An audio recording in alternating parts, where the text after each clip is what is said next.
Thank you, Matt. Continuing our coverage now as counties prepare for a phased reopening.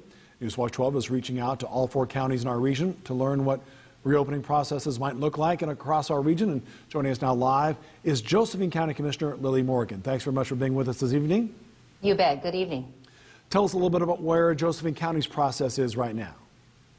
Well, we've received the information from the state in various terms. So we submitted a plan for reopening last week, as well as a letter the week before asking to go to phase 1. We've been working with our health department and our public health director, with our medical providers, to make sure we have all the information available. As of today, we were told the governor has an application for counties to submit. Our public health director has informed me that we are on schedule to submit that application tomorrow. The governor promised in a call this afternoon that they would have that turned around as quickly as possible by next week with Oregon Health Authority. So we should be on schedule and hopefully on task to open to phase 1 on May 15th. Certainly good news for folks in Josephine County. There are recently some cases of coronavirus turning up. Do you think once those restrictions are lifted that the medical community and others will be prepared with PPE and the other aspects that had to be fulfilled to get that opening position?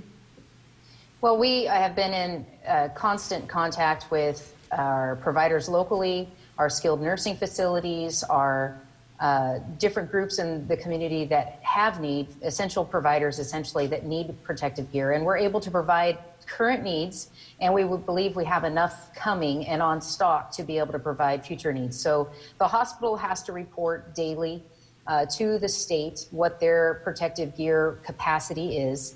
But we're seeing increased levels of national supply getting to Oregon, and we're seeing community partners like Talent Works and the COVID Skunk Works and local businesses that have stepped up to try to provide protective gear locally as well. So there's definitely some local businesses are struggling to get PPE, but we got to get them connected with the local groups that are making those PPE so they can also be on task. But as far as the hospitals in the county, we believe we have what we need to move to phase 1 on time on May 15th.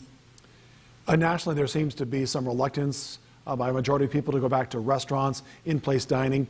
Do you have any concerns about what might happen or what needs to be enforced during a reopening process in Josephine County?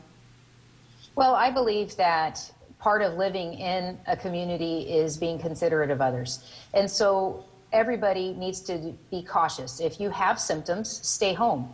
Contact your healthcare provider. If you have any symptoms, don't go to work.